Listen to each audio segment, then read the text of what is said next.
Alright guys, welcome back to some more short stories by the same people that did The House in Fata Morgana. I want to thank you all for the love and support you guys continue to show this series. It really means a lot, so thank you so much. And I gotta say, I'm actually loving these short stories they're giving us because they give you glimpses into the what ifs, the non-canon, the possible canon, and I'm assuming future canon stories to come. I haven't checked all of them yet, but so far, I'm loving it, you know?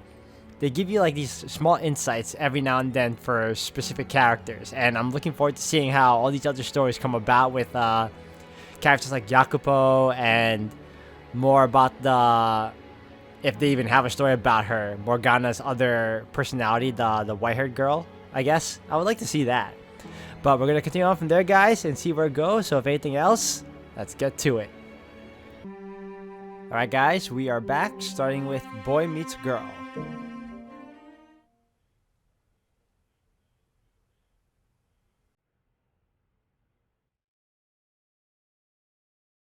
Michel was bored out of his mind.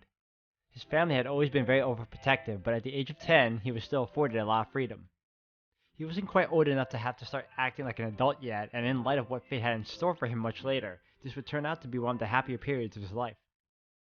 Even as a child, Michel understood his place with the Bollinger family. He was obedient and did his best not to step on anyone else's toes. But bottling up his desires for so long put them at risk of blowing up, especially on days like this where there was an opening. His mother, who said, "Listen to your mother," as though it were part of her breeding, just so happened to be out of the house. So he wanted to do something different, to let out all his pent-up boredom. He wanted to make this into a day he would remember. And since his mother had taken many of the servants with her, there was no one to get on his case if he acted out a bit. However, he had no idea what to do with his newfound free time.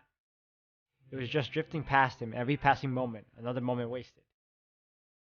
I'll just have to ask Georges. He may have been a precocious child, but Michel was still a child nonetheless, and he genuinely believed his brother would have some idea of what to do. If his eldest brother Didier had been around, Michel could have gone to play chess with him, or watch him train, but regrettably, only his eccentric middle brother was home. 10 days earlier, Georges had proclaimed he was going to paint a masterpiece. Michel hadn't seen him since. Maybe he was dead. That would kinda suck. Michel didn't want to have to deal with reporting a body. Though in all seriousness, his brother was probably just in his special place and had just lost track of time. Michel has made his way to his brother's room, a process that would usually involve running into a half dozen servants, but today, the Bollinger estate was quiet as a graveyard. He felt like humming as he walked through the corridors, but couldn't think of any songs. If only he wasn't so ignorant about the arts and recreation, maybe he wouldn't be such a horribly boring person. But today, Michel wasn't in the mood for those kinds of depressing thoughts. He stood before the door to his brother's room, knocked timidly, and then let himself in. "Hey, Georges, do you have—" he said, but he was unable to finish the sentence. His brother splayed out on the floor like a corpse. He really had found the body. Michel stood in the doorway, frozen and useless like one of his brother's sculptures. The air in the room was stale from having been closed for so long. "Georges!" After several long minutes, Michel was finally able to use his voice again. He ran over to the body and dropped to his knees, shaking his brother's shoulders on the verge of tears. This was his punishment for saying it would suck having to deal with a dead body. "Georges, please, come back to me. What happened?" "Ah! Ah!" The corpse lurched forward, causing a breeze that stunk of paint. Michel shuffled backwards on his knees, his heart pounding so hard it felt like it would jump out of his chest. Georges gazed stupidly at his in-progress painting, heaving a heavy sigh. "Are you okay, Georges? Maybe you should get some rest." "Oh, didn't see you there, Michel." Michel wanted to disappear. He felt like an idiot for getting so worked up over someone only to have them see straight past him. "So you have to say, after worrying me like that?" "Huh? I was just sleeping. Nothing to worry about." "Your bed is for sleeping, not the floor." Georges chortled. "Did you need something?" "Oh, yes," Michel said. "Mother and most of the servants are out of the house for the day." "There's some kind of trouble?" "No, no trouble." Georges tilted his head until it was almost horizontal. A few moments later, he clapped loudly and said, "Aha! So you're bored." He was right, but Michel couldn't bring herself to just say, "Yes, I'm bored. Please give me attention."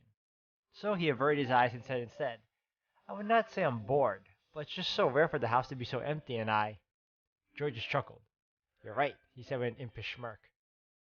Michel braced himself, fearing his brother was going to tease him. We all need a change of pace every once in a while. Some real excitement to mix things up. I've been running short on inspiration these last few days, too. So he's not ready for what his brother had said instead. Let's go out into town, Georges proclaimed, at which Michel went positively bug-eyed. Now, this is a point that bears repeating. Michel's family was very overprotective of him, in part because he was so sensitive to the son, but mostly because he was a daughter of noble blood. He wasn't a vampire, so the sun wouldn't kill him, but because of the circumstances of his birth, he was almost never allowed to go into the city. If he was lucky, he got to go down once a year, but always for some kind of business. The city was like a giant cave filled with gold and jewels, but guarded by a big, ferocious, poisonous dragon he could only ever see a little bit of it. So he was thrilled. So much so that he had been raised with fewer hawks watching over him. He probably would have broken into dance and maybe even a musical number. But he knew how to restrain himself, and restrain himself he did.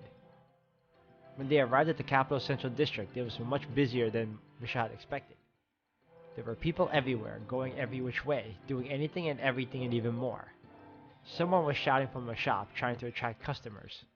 Their voices rough and deep, and loud, nothing like the quietly refined voices of everyone at home.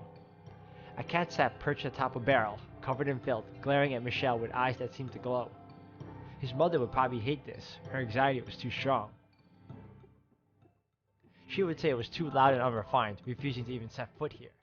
But Michel thought there was a beauty, specifically in the discord. Georges laughed merrily at the sight of Michel looking around in wonder. Looks like we're in for even more excitement than we bargained for, Georges exclaimed. Is it not safe here in the city? Oh, heck no it ain't. You let your guard down for 3 seconds and you're dead meat. Don't listen to anyone who says they have something good for you, hear me? 9 times out of 10, they're gonna toss you a big black cauldron and eat you right up. That's just how it is in the big city. What? Michel went pale as a ghost, and 3 seconds later, Georges burst out laughing. He'd been tricked. Michel flushed bright red. His cheeks were getting quite a workout today. If there's anyone I shouldn't listen to, it's you, Georges. I ain't lying. Just playing a little joke, that's all. Only a little kid would fall for that. One of these days, Michel was going to get Georges back, beat him at his own game. This, his brother said, giving him a quick wink. This is the excitement I was talking about. He placed an outstretched finger on Michel's chest right above his heart and pushed gently. There's going to be some real fireworks if anyone realizes who you are. He was right. Michel's mother would tear his head off if she found out her daughter was wandering around town in a commoner's clothing. He wore a battered brown robe instead of an elaborate dress, and his hair was tied up and hidden inside a hat. At a glance, no one would clock him as a noble girl, but he still felt awkward and out of place, and people were more likely to notice that. Georges, meanwhile, had done this before, and he really owned the commoner look. If Michel didn't know better, he would think his brother was a traveling troubadour or something. You really are a strange man, Georges. You just now figuring that out, kid? No, just it's part of my charm. I hope one day I can be as confident as you. Georges was probably the only person in the house who considered trouble fun. Even if Michel had asked one of the servants to help sneak him into the city, they would have certainly taken off running, shouting about how they didn't want to lose their head. As a Bollinger himself, Georges would likely be allowed to keep his head, but even he wouldn't get off scot-free for this. Michel was glad he had Georges here with him. He didn't say that, though. Partly from embarrassment, and partly because he knew he'd be teased for it. So, where should we go? Want to hit the pub, grab some cheap booze, and toss a silver at the bar? Maybe we should ease into things.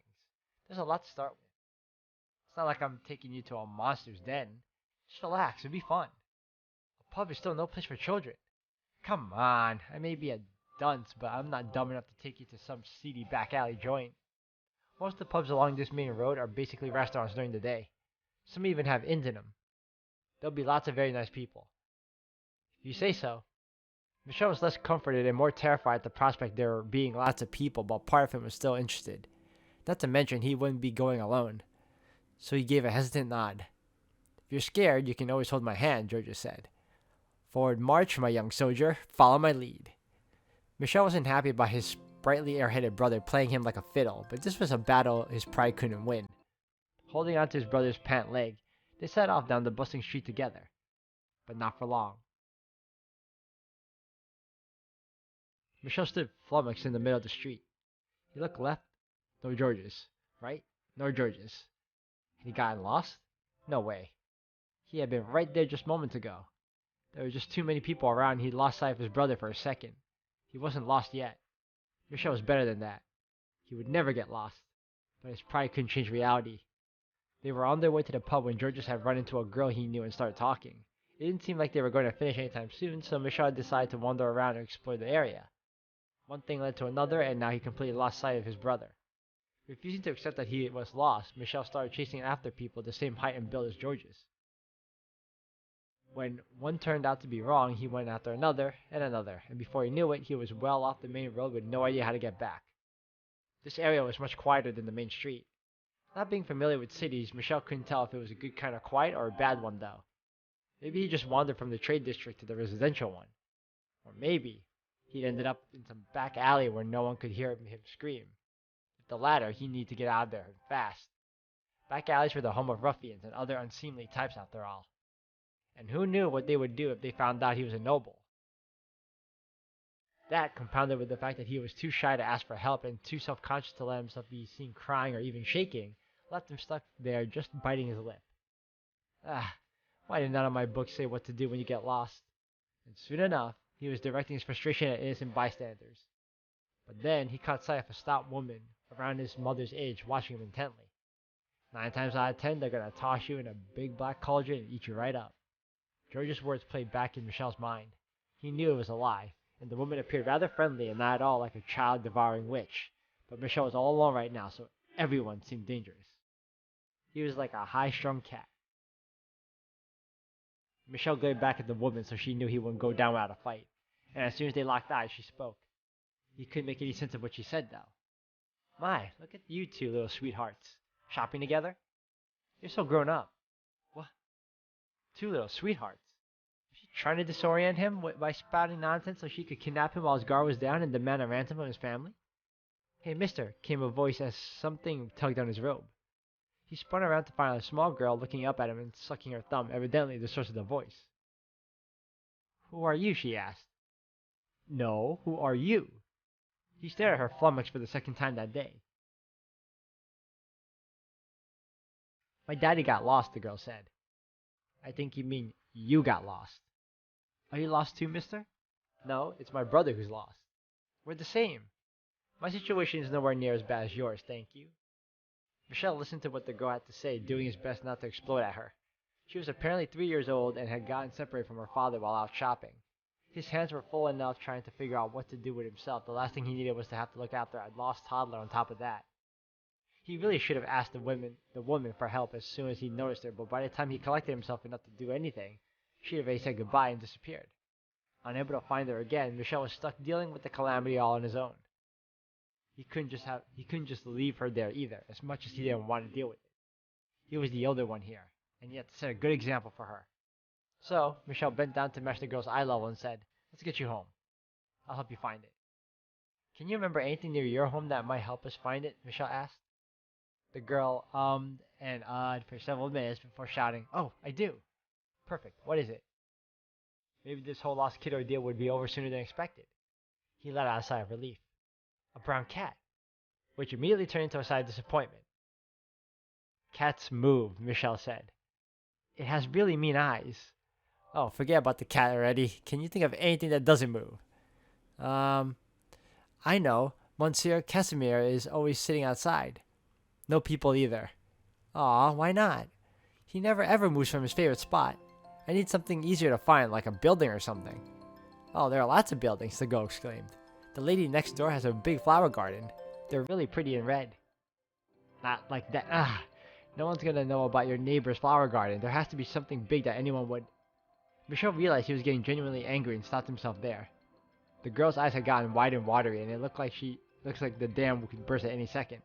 He closed his eyes and shook his head, disappointed in himself. Here he was getting mad at a 3-year-old girl who was just doing her best to answer his questions. Are you mad at me? She asked. No, I'm not mad at you. Michelle took a deep breath, letting it out slowly to release some of his frustration. He needed to adjust his expectations. She was just a little kid, and she wasn't always going to know the right thing to say. What am I supposed to do then? He'd been raised in almost complete isolation from the world, with only adults around to interact with. Even his brothers were a good deal older than him, so he'd never been in a situation where there were so many barriers to communication, and he was utterly clueless as to how to handle it. Would he actually even be able to help the girl get home? Jem, said the girl out of nowhere, interrupting Michelle's train of thought. She reached her soft, pudgy little hand up and patted his cheek with it right beneath his eye, at which he froze dumbstruck. 1 second she was on the verge of tears, the next her eyes were glimmering inquisitively. What was she even talking about? Where did gems come from? This is just how little kids are, I guess. I wonder if I was like this at her age, too. Do your eyes hurt, she asked. Huh? Why would they? Because you've got gems in them. Oh, so that's what she meant. His red eyes. Michelle understood now, but he wasn't very thrilled about the topic. He didn't like the color of his eyes or his hair or his skin. It was all because of them that he had to be holed up his whole life. That's just what the color of my eyes are. There are no gems in them, and it doesn't hurt. Wow, they're so pretty. Pretty.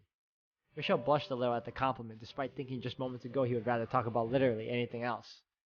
He received compliments on his eyes often enough from his mother and the servants, but this was the first time one had ever felt genuine, with nothing behind it. When his mother said his eyes were pretty, she was envisioning him as an angel sent down to earth. When the servants did it, it was because of their status. They were never saying it about him and only him. But the girl, she was.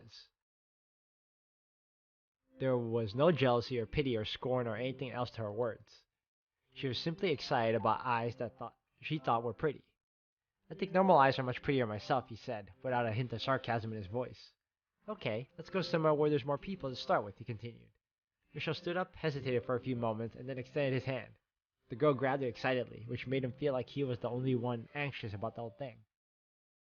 I'll come with you, mister. You need someone to help you find your brother. You're the one who's lost, remember? Wait, mister, right?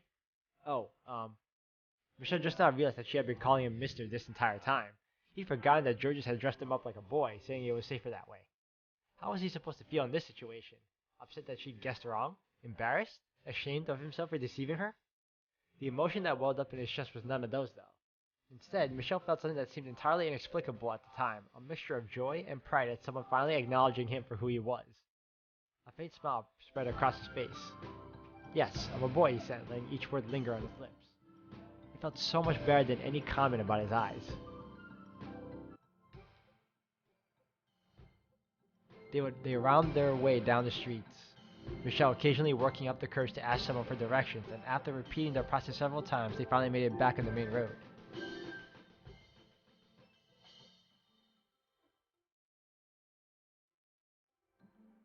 Michelle wasn't sure if it was the same road where he had gotten separated from George's, though.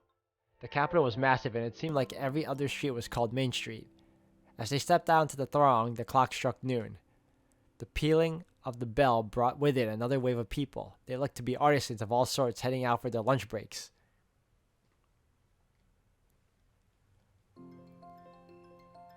Apparently, this main street collected a bunch of workshops on it.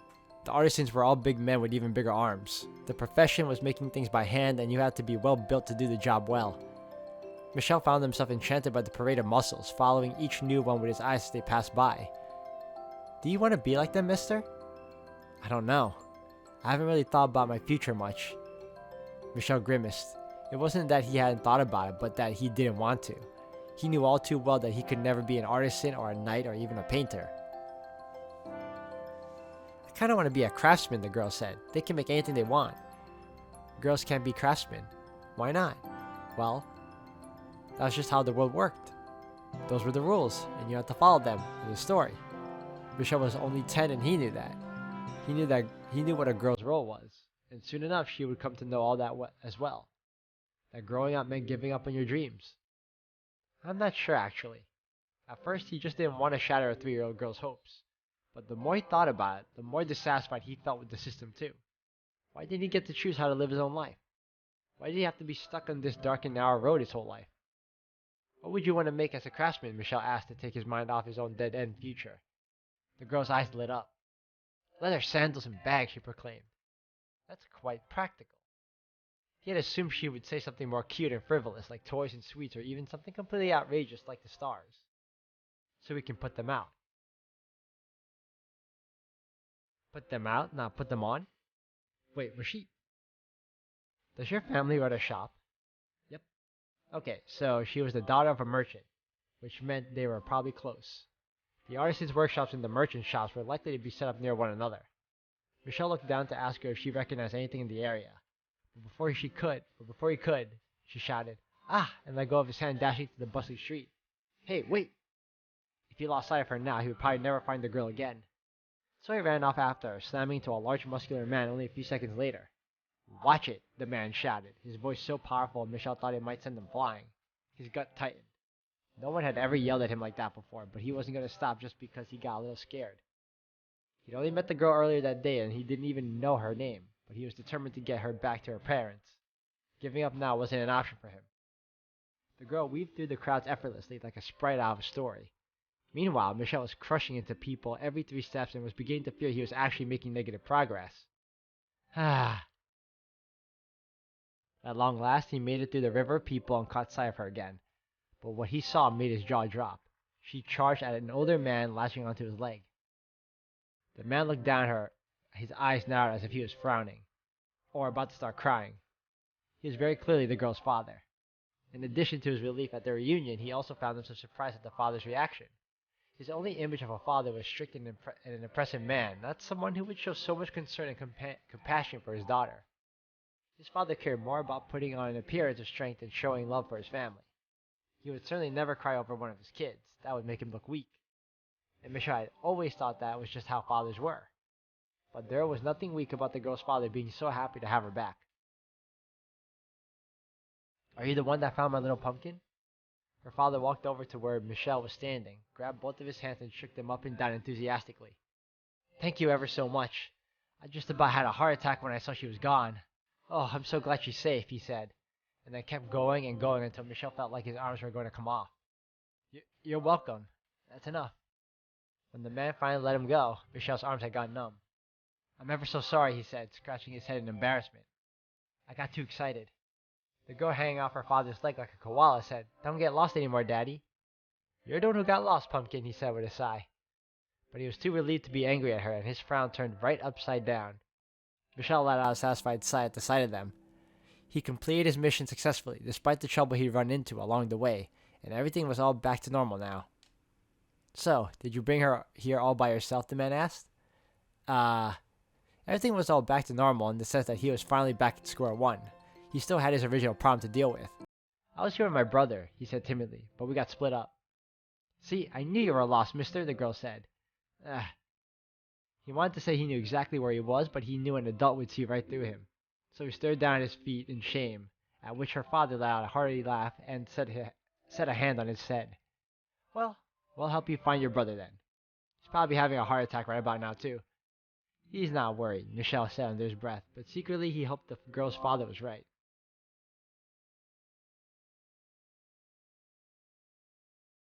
Michelle told the girl's dad they were going to a pub in the main street, and just a few minutes later they were standing across the street from it. It was amazing how much quicker it was when you had someone who knew the area to show you the way. And it made Michelle feel that much worse about all the time spent wandering through the back streets. Like Georges had said, the pub acted as a restaurant during the day, and it was packed to the brim with men on their lunch breaks. Eating had always been a quiet affair in Michelle's life, so this was a brand new experience for him. It felt like he'd come to a festival. Before long, they caught sight of a man pacing back and forth in front of the building. It was his brother, Georges. And when he spotted Michelle, he frantically ran over, shouting, Michelle! So frantically, in fact, he tripped over his own feet and face planted halfway there. But the bigger a fool Georges made of himself, the happier it made Michelle. What'd I tell you, the girl's father said, patting him on the shoulder. Georges? Yeah? After things had settled down and they had parted ways with the girl and her father, Georges and Michelle had sat down for a late lunch. It was a very primitive meal consisting of thin pieces of torn meat placed on slices of bread and eaten with only your hands. Michelle was having a great deal of difficulty with it. Were you worried about me? He asked, trying to be as casual as possible. Georges took a swig of some watery wine to wash down what he had in his mouth, then pounded his chest a few times. He swallowed, opened his mouth, and let out an impressively colossal belch. Michel had never seen his brother act so unrefined, but apparently that kind of behavior was allowed here. It seemed to even the norm. The heck are you talking about, kid? Of course I was. I just about had a heart attack when I saw you were gone. That was more excitement than you signed up for, huh? Mother would be very unhappy with you. I mean, yeah, I don't want to go through another one of her lectures, Georgia said with a strained laugh. He looked softer and more affectionate than his usual vivacious self. But mostly I was scared something would happen to you, Michelle. Michelle's hand froze in midair, holding a piece of the meat on the bread thing. I thought you would just laugh it off if you lost me, honestly. What do you think I am, some kind of cold-hearted monster? I'm just joking, Michelle said, sneaking a peek at his brother's pouting face over his meat. He wanted to give a nice hearty laugh, but the most he could manage was a restrained smile. And for a child who didn't smile much at all, he'd done quite a bit of that today. Hey, Georges. Yeah. I'm sorry for disappearing on you like that. George's jaw dropped. Well, I'll be damned. I never thought I'd hear you apologize for anything, Michelle. You think I am some kind of emotionless hobgoblin? I'm just pulling your leg. I'm sorry for not keeping a better eye on you, too. Maybe if you weren't so busy looking at every single girl we walked past, that wouldn't have been a problem. Come on, don't twist the knife. That's what we're supposed to hug and say. Yeah, we both messed up. George put his face in his hands and faked crying for a few seconds, and when he looked up again, he had a big smile on his face, which put a little bit of one on Michelle's as well. His father would never panic like that, no matter what happened to Michelle. He was too concerned about appearances, but his brother was different. George just got scared for him, almost cried for him, panicked so much he made a complete fool of himself. And that was enough. Michelle didn't have to be jealous of the girl and her father. His family loved him too. And he was happy he had a chance to see so for himself. Hey, Georges. Yeah? Let's do this again sometime. Heck yeah. Next time Mom and Dad and our scary big brother are out, let's go. It was extremely rare that they were all out of the house at the same time, so it was possible there would never be a next time. But Michelle still dreamed of the day it would happen. Even if it was a few years from now, as long as this wasn't the last time, he would be happy. And when he came back, he would go see that girl again. He'd go find their family shop, and if there was a pair of leather sandals and a bag for sale, he'd buy them. And then he'd ask the girl what her name was. Would she even remember him in a few years? Would she even remember her in a few years? In all likelihood, neither of them would remember this day, but a little dream didn't hurt anyone. He could still feel her soft hands in his. And he could still see her big inquisitive eyes, like two little balls of glimmering jade. Ah, okay. I just wanted to be sure. I was thinking to myself, is this your cell?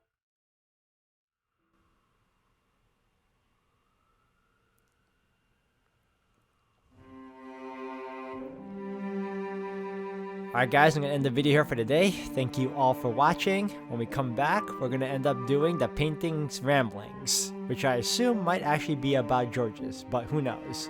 So thank you again, and until the next one.